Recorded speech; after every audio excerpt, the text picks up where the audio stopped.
اسلام میں حضرت عیسیٰ کا کیا مقام ہے؟ اکثر لوگوں کے ذہن میں اس حوالے سے کافی غلط فہمیاں پائی جاتی ہیں۔ تو چلیں آج انہی کو دور کرتے ہیں اور دیکھتے ہیں کہ اسلامی عقیدے میں حضرت عیسیٰ کی اصل حیثیت کیا ہے۔ یہ ایک حیران کن تعلق ہے جس کے بارے میں جاننا بہت ضروری ہے۔ تو سب سے پہلا اور سب سے بڑا سوال جو سامنے آتا ہے وہ یہی ہے کہ کیا مسلمان حضرت عیسیٰ کو نہیں مانتے؟ کیا وہ انہیں مسترد کرتے ہیں؟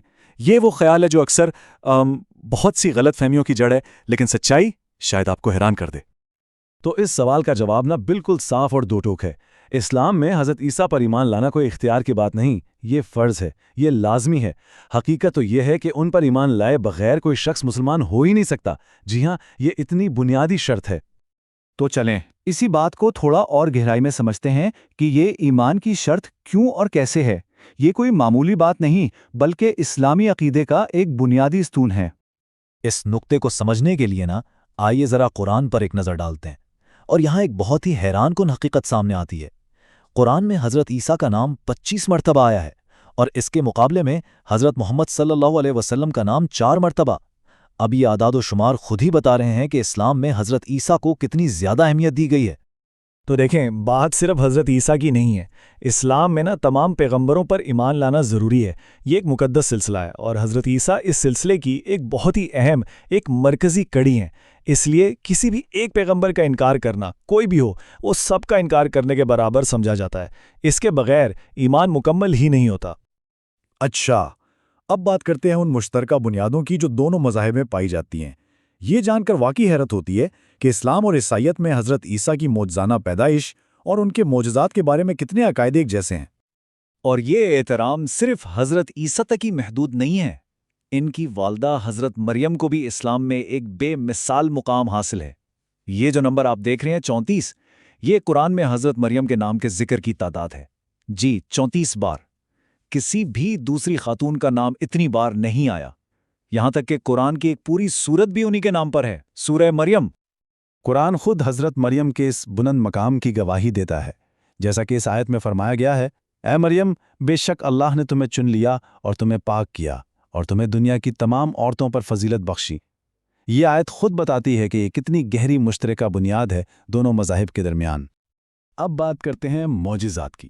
اسلام حضرت عیسیٰ کے تمام بڑے معجزات کو تسلیم کرتا ہے، جیسے مٹی سے پرندہ بنانا اور اس میں جان پھونکنا، نابینا اور کوڑ کے مریض کو شفا دینا، اور یہاں تک کہ مردوں کو زندہ کرنا۔ یہ سارے معجزات عیسائی عقائد سے بالکل ملتے جلتے ہیں، لیکن ایک بہت اہم فرق کے ساتھ۔ اسلام کے مطابق یہ سب کچھ حضرت عیسیٰ نے اللہ کے حکم سے، اس کی اجازت سے کیا۔ اچھا، اتنی ساری مشترکہ باتیں تو ہم نے دیکھ لیں۔ اب یہ سمجھنا بھی ضروری ہے کہ وہ بنیادی نقطہ کون سا ہے جہاں اسلام اور عیسائیت کے راستے الگ ہو جاتے ہیں، اور وہ فرق حضرت عیسیٰ کی ذات کی نوعیت کے بارے میں ہے۔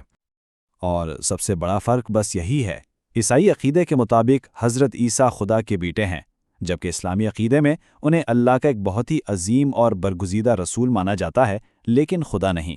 تو یہ ان کی شخصیت کا انکار بالکل نہیں، بلکہ ان کی مذہبی حیثیت کے بارے میں ایک الگ نقطہ نظر ہے۔ قرآن اس معاملے میں بالکل واضح ہے، جیسا کہ یہ آیت کہتی ہے کہ مسیح عیسیٰ ابن مریم تو بس اللہ کے رسول ہیں، اور پھر آگے کہا گیا کہ دین مت کہو۔ یہ تثلیث یعنی ٹرینٹی کے عقیدے کو مسترد کرتا ہے، کیونکہ اسلام کا بنیادی عقیدہ توحید ہے، یعنی صرف ایک خدا کا وجود ہے اور اس کا کوئی شریک نہیں۔ چلیں اب ایک اور حیران کن اور بہت ہی اہم نقطے کی طرف آتے ہیں، ایک مشترکہ مستقبل کا تصور۔ بہت کم لوگوں کو یہ معلوم ہے کہ حضرت عیسیٰ کی اس دنیا میں دوبارہ آمد پر دونوں مذاہب کا عقیدہ مشترک ہے۔ جی ہاں، اسلامی روایات کے مطابق مسلمان بھی قیامت سے پہلے حضرت عیسیٰ کی واپسی کے منتظر ہیں، جیسا کہ پیغمبر محمد صلی اللہ علیہ وسلم نے فرمایا کہ عنقریب ابن مریم یعنی حضرت عیسیٰ ایک عادل حکمران کے طور پر نازل ہوں گے، اور ان کی واپسی کا ایک بہت بڑا مقصد ہوگا۔ اسلامی عقیدے کے مطابق وہ ایک عادل حکمران کے طور پر آئیں گے۔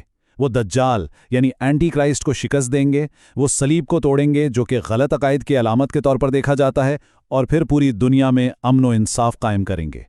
یہ ان کا مشن ہوگا۔ تو چلیں اب تک کی ساری باتوں کو سمیٹتے ہیں اور ایک واضح تصویر بناتے ہیں کہ اسلام میں حضرت عیسیٰ کا اصل مقام کیا ہے، تاکہ کوئی غلط فہمی باقی نہ رہے۔ تو خلاصہ یہ ہے، پہلی بات، مسلمانوں کے لیے حضرت عیسیٰ پر ایمان لانا فرض ہے۔ دوسری بات، ان کی معجزانہ ولادت اور معجزات کی مکمل تصدیق کی گئی ہے۔ تیسری، ان کی والدہ حضرت مریم کا بے حد احترام کیا جاتا ہے۔ چوتھی اور اہم بات، انہیں ایک عظیم پیغمبر کے طور پر مانا جاتا ہے، خدا کے طور پر نہیں۔ اور آخر میں ان کی مستقبل میں واپسی بھی اسلامی عقیدے کا ایک اہم حصہ ہے۔ تو یہ انکار نہیں بلکہ ایک بہت گہرا احترام ہے۔ تو آخر میں ہم یہ کہہ سکتے ہیں کہ حضرت عیسیٰ علیہ السلام کوئی تفریقہ یا تنازع کی شخصیت نہیں ہے، بلکہ وہ تو دنیا کے دو سب سے بڑے مذاہب اسلام اور عیسائیت کے درمیان ایک بہت گہرے اور اہم پل کی حیثیت رکھتے ہیں۔ ان کو سمجھنا دراصل ان فاصلوں کو کم کرنے کے برابر ہے۔